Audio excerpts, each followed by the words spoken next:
beating yourself up is totally optional. I hope you don't mind me saying this, but you had a lot to lose.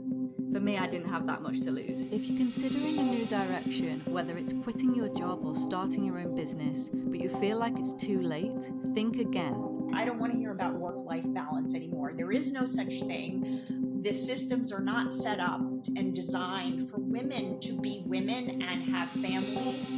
What would you advise someone in that position 10 years ago? They've just got divorced and they've got these children. Today, I'm talking with Renee, former criminal prosecutor who took the bold decision to leave her law career just before qualifying for her pension. Now she helps women lawyers figure out what they truly want and supports them through coaching. A lot of people think what I'm doing is crazy or mad, as you would say. There's so many people who probably get to the end of their career and they're retired. They think, I should have started a business. Many people hold themselves back because they believe they're not good enough, too old, or their moment has passed. But let's break it down. Are these truly facts or just limiting beliefs? This is an amazing time to be able to be, a woman with a laptop, right? How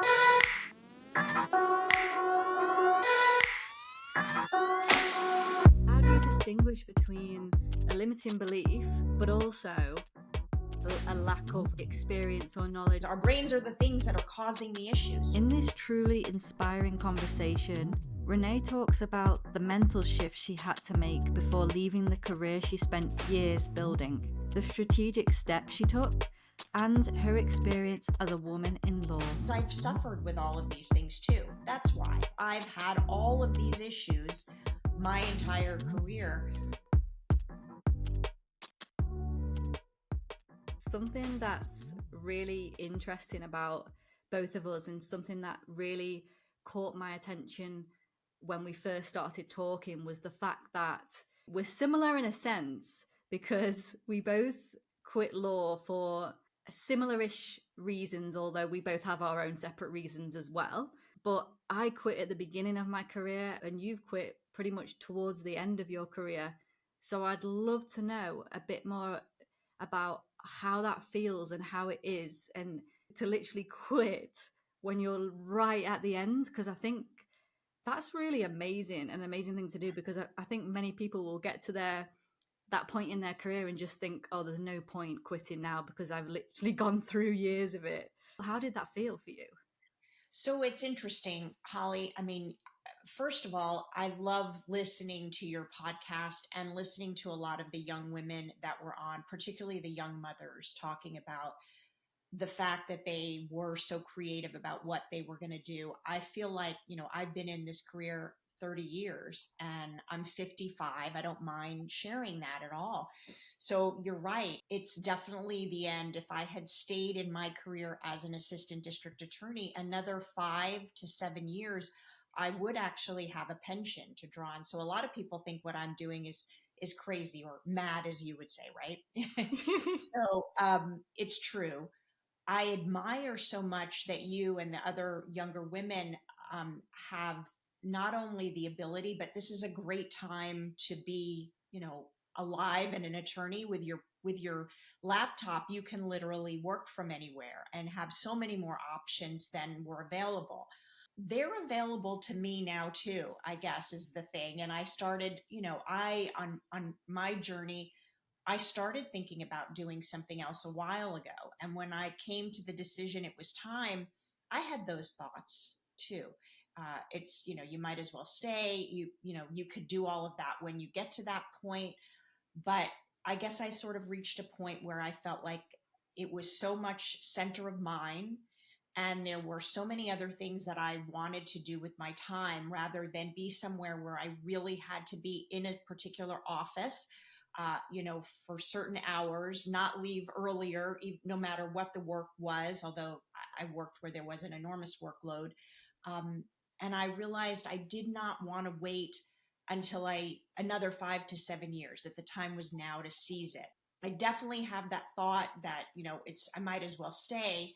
I was able to sort of make a counter argument for all of the reasons it would be great for the next 5 to 7 years to use that in a way that I could set myself up for, the next 10 or 15 years of my life in a way that I could live and work and enjoy and never feel like I have to stop, just really love it. Or if I want to, I'd be able to. So if that kind of explains the thought process I went through. Yeah, it was the same thought process that I went through, but obviously I thought I could continue in this for 30 years and still feel this dissatisfaction, or I could just, just quit now. And so, yeah, it was pretty much exactly the same. I remember when I was working in a job in an office, and I went for a coffee with my dad on my lunch break there, and I just said to him, it's a complete waste of time me working for someone else. I feel like I'm wasting my time. I'm not doing anything purposeful in my mind. I may as well be using the time to be doing something bigger and working for myself and creating something basically exactly what you're saying. So I totally understand where you're coming from on that. How did you get the courage to make that move? So it's funny. I had to, first of all, really decide, and I take some of my clients now that I am coaching lawyers, I take some of my clients through the same exercise. I had to first, really think about what it is that I wanted to do and daydream about that a little bit. And then, really, even though this is all your mind wants to do, and a lot of people would say, don't dwell there, you have to go there. And the there that I'm talking about is the worst case scenario. What was the worst case scenario of me leaving? I don't make a go of my business. I don't make enough money to sustain my lifestyle or certainly do better. I end up feeling frustrated, and now I'm older. I can't have my position back. Like I let myself go there, all the worst possible things. And really, the worst thing for me was that I would beat myself up about it. Like, in other words, looking back, I'd be like, if only I'd stayed, I would have had this safety. And I was 5 to 7 years. And I guess through coaching, I realized that if that is the worst part, I mean, along with the scarcity that I had, the worried about money, it's totally optional. That beating yourself up is totally optional. I could instead create intentional thoughts of, you know what? I'm going to go for it. And success is the only option. And I'm going to set myself up for the life that I really want. And if I don't make certain goals, it's probably not going to be that worst case scenario. It'll probably be something maybe not great, but it probably won't be I let myself go to the actual worst. I think your guest who said, imposter syndrome, people worry about, becoming homeless. Like, I let myself go there. Mm-hmm. And I basically said, well, what would I do? And I realized that I could give myself like a time frame that, I need to reach certain goals by a certain point to feel some security, but I would still get to enjoy my lifestyle during that time because I could take a walk in the middle of the day, which is something that's important to me, and, get out more, which is something I wanted to do. I was in a courtroom, from the beginning of the day to the end of the day. And by the time I commuted home, it was late and dark in New York where I am. And, I'm trying to think about my health as an older person and the older person that I want to be. All of those things were not going to, I was going to get them no matter what. So it was just the other part. And if the worst part of that was that I was going to beat myself up and I knew that was optional, I could make a decision that I could go for it. I could have a backup plan, which, isn't perfect. It isn't what I want to live into. And I let myself plan that out. And then once I knew that was safe, I just focus on, let's now think about all the fabulous things that could happen, how it could even go better than I think. That's sort of the exercise that I went through, but it's not a one and done thing. I Mm-hmm. wake up some mornings like, what have I done? Like, what have I done? I should be there. It happens.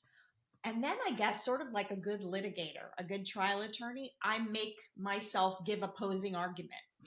I do that. I do that to myself now, and I give it to myself.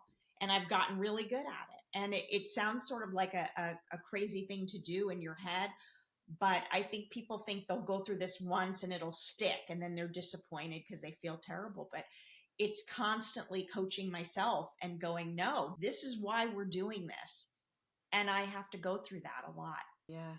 That's such a good exercise. I really like that idea of going to the worst, going to the best, and managing every single part of it and working out what am I going to do, because once you've gone there in your head and you've thought it, it's almost like you've dealt with it. It's not going to be a shock or a big deal if that happens, because you've already come to terms with those ideas. Exactly.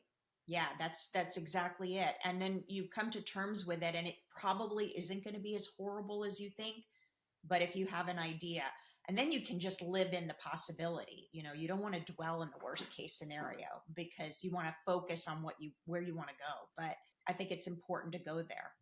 I Yeah. had some non-negotiables because I wanted to do this earlier, and I had to pick out the time when it was right for me to go. And for me, one of the non-negotiables was my health insurance, because of how healthcare is in this country.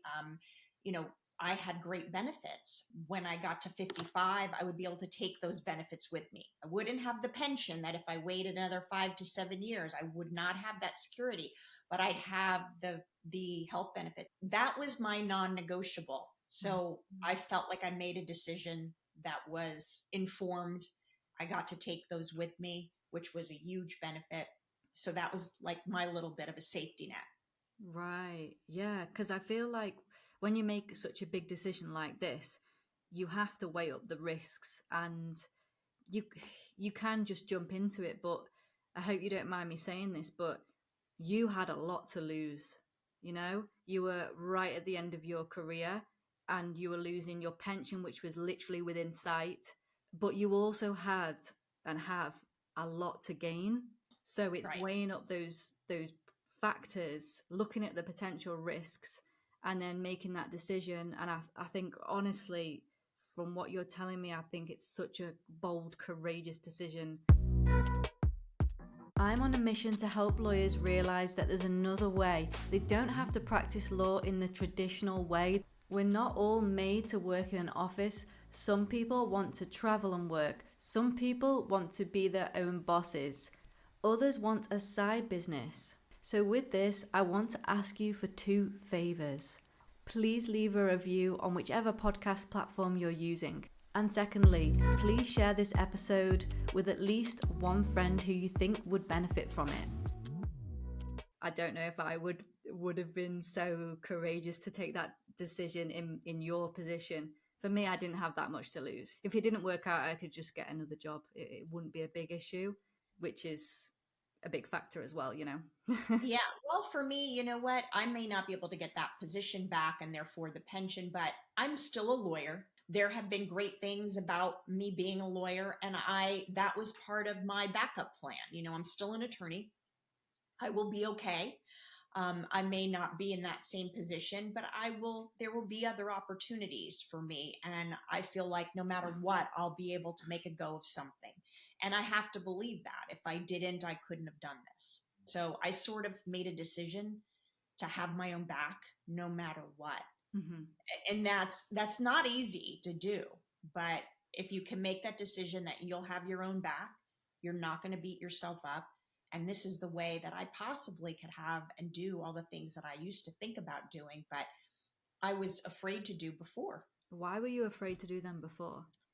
So at some point, I started out life as my career as a prosecutor, actually in Texas, Tarrant County, Texas. And then I moved to New York with my husband at the time, and ended up having to sit for the New York bar because I hadn't been a lawyer long enough, and that's the way it worked.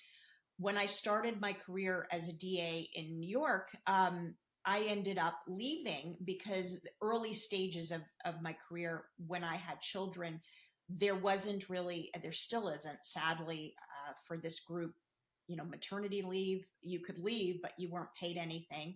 There wasn't student loan repayment. They do have that for prosecutors now, but they didn't when I was coming up. It didn't make financial sense when I had children to stay. And I left.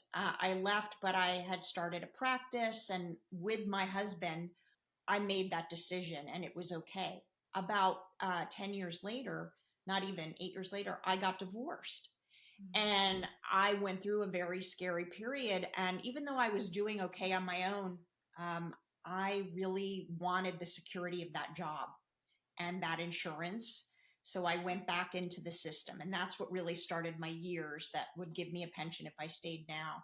At that time, I wasn't willing to take those risks. I needed to have a job with a steady income where I knew where I would be when. I wanted a job that would work with the co-parenting that I was doing with my ex-husband. And I needed, definite hours. And was too afraid to leave, and I wouldn't gamble at that point with I needed to put money away for their college, all of, university, for all of those things. So now I've done that. It's just me that has to worry about me. So because my two boys, I call them boys, one is 24 and one is 20, one is about to finish college, the other one has started his life in Florida.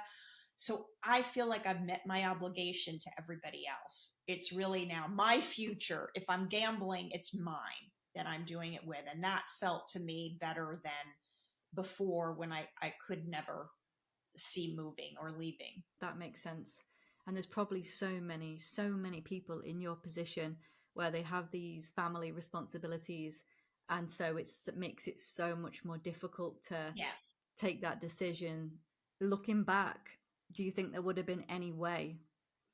Because I'm just trying to think of people who would be in your position. What would you advise someone in that position 10 years ago? They've just got divorced and they've got these children, but they can't take staying in their role and they want to do something more. Basically, but 10 years ago, what would you advise someone? You know what, Holly? Sometimes I even do that about myself. Like, I wish that sometimes I say, although I've appreciated so much of my career since then. When I went back, I got to actually, I wasn't a DA, I was a county attorney, which was a little different. Until political reasons, I ended up being back in the DA's office. But to make it a little bit more understandable, it gave me a whole new set of skills in court. It was a good experience. But sometimes I even think I wish that I had stayed out on my own, because I was practicing law and I would have this, great business by now. And then I could, part of the reason I had to leave when I left now is because you couldn't have an outside business. So I couldn't do two things because I worked for an elected official. It's understandable. So that was one reason. Had I stayed in my own business, I could still sort of ease into the new thing I want to do, but still have this practice. So sometimes I look at myself and say, 10 years ago, I wish I had stayed. But you know what? I also didn't have extended family. So I think everybody's different. So maybe somebody who really wants to leave has a safety network. I didn't have that. If they want to go, there's always a way to go. I mean, you just have to really decide what are your non-negotiables. As I said, for me, it was health insurance for me and my children. That was extremely important to me. Going back into the system and staying there at that time made sense. I also wanted to make sure that I could afford my own house with them, that I, could get my own mortgage. And being in that job was a way to have that for sure. Whereas my own business, it would have been more difficult. There were lots of reasons. So what I would say to someone is, you've got to figure out, first of all, I think first and foremost, why do you want to leave? Because I talk to a lot of women in my practice that immediately say they want to do something else. But when we talk about what the problem is, we realize that they are suffering from so many different things that if they leave, they're just going to take them with them. This anxious brain, this overworking, it's really not so much the job or the position as it is their frame of reference, the thoughts that they're thinking every day. But I would suggest that if somebody wants to go, there is a way to do it, but you have to figure out, what are you willing to give up and what are your non-negotiables, and are you comfortable? Do you like your reasons? You don't have to do anything. You don't have to go, but let your mind go there and plan it out, see if it's possible. And do you like your reasons for staying? I wanted to go at that time. I wanted to stay in my own practice, but I liked my reasons for going back into the system. And they were security for my family, insurance for my family, the ability to save for my boys' university. So I liked my reasons for staying more than wanting to go. Now it changed. And that's the thing, isn't it? Yeah, Circumstances change, things change. And so I think people beat themselves up. Like, you probably have beaten yourself up thinking, oh, you should have stayed there 10 years ago. I should have kept on doing what I was doing. And there's so many people who probably get to the end of their career and they're retired and then they think, I should have started a business at the age of, yes, 25 or something. But the thing yes. is, we make the decisions at the certain points, and there's a reason for those decisions. And as long as you're happy with those in the moment, then you shouldn't be regretting them, years down the line, because it was what was right at the Absolutely. time. And it's hard to do. We all do it, and I do it. And then I remind myself also the world wasn't the same 10 years ago. I mean, now, like you are a digital nomad, like that was not possible. No. And certainly not as lucrative 10 years ago. And it certainly wasn't possible 20 years ago, right? So Yeah. everything is changing. We're changing. The world is changing. This is an amazing time to be able to be, a woman with a laptop, right? It is. What is it like to be a woman working in law in the US at the time when you worked as a lawyer? It's funny. What by the time that I graduated law school, it was 1993, the end of 1993, and by that, it definitely wasn't like we weren't around, they weren't there. And I think there was a sense that, well, everything is equal, everything is fine now. I think we were sort of like fed that information. Of course, that was not the case. What ends up happening is you end up going into practice and you realize that all of these systems are set up, and it doesn't matter whether, in my experience, whether it's private or public or government, they're set up not for women to go become mothers and then return. Like I said, in the jurisdiction that I practice, the district attorney's office, the county attorney's office, the county employees that work in government, there's no maternity leave. So you basically save up your sick time. And it's still like this. It was that way when, 24 years ago when I had my first son. And it's that way today. You save up your time so that you can take off. You save your vacation and you're sick. But then when you want to return, you are now in a situation where you might put your child in daycare, and the first thing that happens is they get the sniffles, they get colds, and you have no sick time to go take off. It's so demanding and so hard. These systems are, it's very wonderful to say, well, we've got more women than men now in the district attorney's office and we have all kinds of opportunity, but we've been talking about the same things at this stage of my career as we did in the beginning. I don't want to hear about work life balance anymore. There is no such thing. The systems are not set up and designed for women to be women and have families. And I mean, I feel bad for men too, in the sense that they also want to partake in parenthood, right? And men, there are men that have a lion's share or a great share of childcare, but generally speaking, it's women that are in this situation. And I coach a lot of women that have terrible anxiety just about the fact that they have to almost pretend like they're not mothers when they're at work, right? Mm-hmm. And they often feel that their attention is not there. Then they go home and they feel like they've got to worry about work when they're home, so they're not there 100%. I did the same thing. So that hasn't changed at all. And I haven't really seen a huge shift in any of these things. And I love that people are speaking about it more. That's great. But I think our industry has been, as a whole, has been so slow to make accommodations and to change. And I don't even like saying accommodations because it sounds like you're giving something to women just to live normal lives, right? It definitely should not have to feel to women that when they leave to have a child and they come back, that they have to either pretend they don't have children or they have to take a lesser role. And I see that all the time. Like, well, you know what? I'm not going to be able to bill as many hours. And it's okay if I don't get a bonus because I'm important in this way, but I have young children now. And it's almost like an agreement to take a smaller role because they couldn't possibly, give more. And it's really just life. It's life in general. It is really sad and such a shame. And I can't actually believe, you're saying that the same problems that you had 24 years ago are the same problems of today. I mean, in the UK, things have changed a lot, actually, especially when it comes to maternity.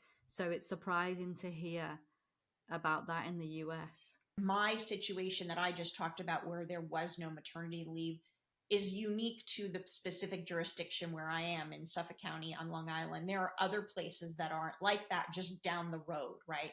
There is a law, but it doesn't have to be followed by municipalities, which is why our local government can choose and can negotiate away a maternity leave in where I am.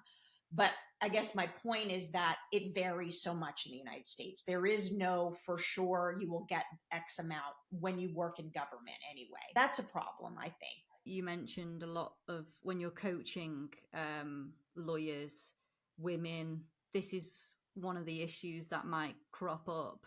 Out of interest, what other issues do women lawyers come to you about? Sure. So it's interesting. A lot of them come to me just because they have a general feeling of overwhelm and anxiety. A lot of them feel very burnt out. A lot of them feel like, well, I just have to immediately either stop being a lawyer or I have to find another job in a different environment. Again, I call that in the coaching that I do, we call that like changing the circumstance. Sometimes changing the circumstance will just take the lawyer, the woman, into another circumstance where she's got the same problem.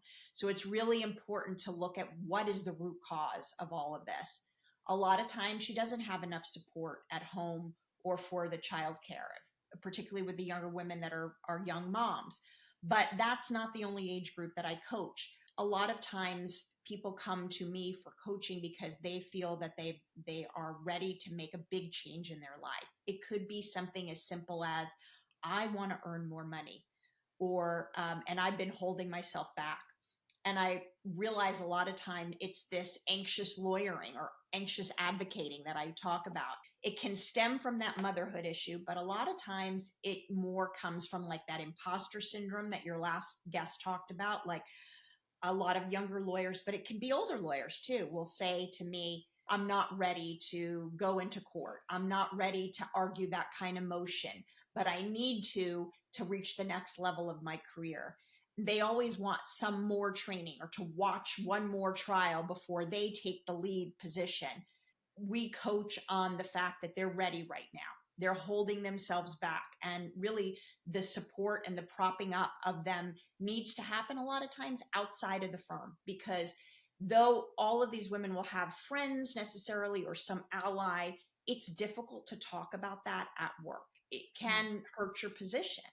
So to have a coach or somebody that can help you and support you so that you can really get the most out of your career or decide whether this isn't for you can be so helpful. I mean, could the woman or lawyer do it herself? Yes. Oh, it's almost, she could and she will, but it's like a luxury to have someone on your side that can help you go through all of that and look at your brain objectively, because we can never see our own problems. We can never look at our own brains because our brains are the things that are causing the issues. So to have someone be able to neutrally hold space for you and really consider all the options can be such a luxury that helps so many women. And one of the good things that has changed in this industry, at least with respect to big law, is that more and more big law firms have brought on coaches for their attorneys. It hasn't happened in the industry or in where I am so much, but it is more recognized. You know, I think a lot of lawyers still are like, "You're a coach? What do you do?" And I have to explain, but that's basically what it is. It's just kind of holding space and letting somebody empty out all of their desires, their wishes, their fears, and figuring out how we're going to get them from the place they are now to where they want to be. I really like that. I just have one question about that actually, which cropped up as you were speaking. You're talking about, limiting beliefs and imposter syndrome, and you're saying to someone, well, why can't you make that move now? Nothing is stopping you. How do you distinguish between a limiting belief, which is, quite valid, but also a lack of maybe experience or knowledge? So it's not really a limiting belief that's stopping them. It's like an actual legitimate logistical issue. Like actually you couldn't actually go to court because you do need a little bit more experience or something. How do you distinguish between those two? Well, it's usually what it is, usually is it comes up a lot in like, do I leave this particular job? And then what we'll look at is, what is the environment there? I mean, if somebody's being bullied, if somebody is really, not able to deal with some of the particular personalities, they may have them at a new job as well. But that could be something that it's really the specific environment. So leaving, if they can, or if we could figure out how to do it, might be something they want to consider. But a lot of times, part of the imposter syndrome, or like, well, you do need some more work so that you could feel more comfortable, is just a matter of they're asking themselves the wrong questions, right? Our brains, and I've learned this through coaching, our brains love to spin in the questions that we give it. So if an attorney comes to me, I can't do this. I am going to mess this up in court. I'm not going to know how to, give that argument when I have to stand up. I'm going to not remember it. They're going to find evidence for those thoughts.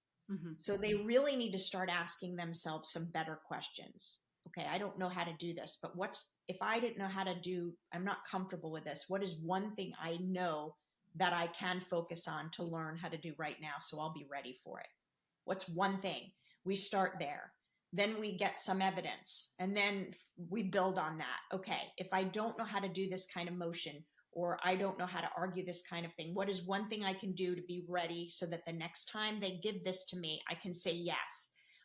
Who do I have to be rather than just how do I do it? Who would I have to be?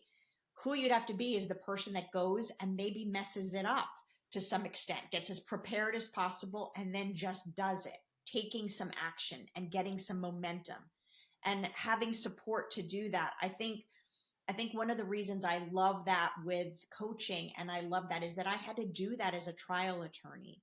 You never feel ready. I mean, the last trial I had was, in December. And the truth is, I still had all of those thoughts, but I'm so used to that I know how I'm comfortable being uncomfortable in court, if that makes sense. And I have experience doing that. So you still just go through that. You find your passion in your argument and you go for it. And I think that a lot of times, particularly with trial attorneys, but any kind of lawyer who's doubting their ability, has to just do it. And you can get support to do that, but you have to learn by doing, and you can't just spin Mm-hmm. or you get stuck there. No, I can imagine. I can really see how your clients benefit from your coaching, because I can just see that you love it, but also that you have all this knowledge, which I guess has built up over your career, and also the transformation that you've made going from law to coaching now, which is so great to see. Yeah, thank you. You know what, Holly? It's because I've suffered with all of these things too. That's why I've had all of these issues my entire career. So you do start to learn and realize when you look back, I could have, a lot of that suffering was optional. If I had had the coaching tools, if I had had somebody outside of my particular office to support me in that way, I can't imagine how different my career could have been. Not that I don't appreciate my career, and I had some great experiences, but it's such a wonderful thing to be able to have. And I want to give that. I'm passionate about giving that to other lawyers because I wish that I had it. I'm a big believer in things happen for a reason, and you do certain points. You get to certain points in your life for a reason, and you're exactly at the right point, exactly at the right time. Do you think this is the exact right time and moment for you to be in this position? It is. I think that was part of my decision. It was either now or going to be in another 5 to 7 years. And I thought about what I wanted my life to look like in 5 to 7 years. If this goes the way I want, then I will have done something large and big that I always wanted to do. I love speaking. I joke that one of my desires was to be able to speak somewhere and not be objected to, right? Because I tried all these cases and I'm doing that now. I'm invited to speak places and I get to do that. So when I think about the best case scenario, it is because of who I am now and what I've gone through. So sure it is. But at the same time, like you said, so many people would see it as, oh, it's such a risk, and why would you do that now? And like I said, I just have to decide that I have my own back. This is the time I have my own back no matter what. And this is the time I can make a difference. So when I help other attorneys feel better about lawyering every day, because I actually love the profession, even though I wanted to be done with it to some extent. Um, when I make lawyers feel better about their everyday lawyering or going home to their children and being a mom, there's nothing better. There just isn't anything better. I get out of my own way and my own head worrying about thinking about myself, because it's so important to do that. It's like the most wonderful feeling I can't express. And I felt that way in my career as a prosecutor helping victims, but I sort of got burnt out with that.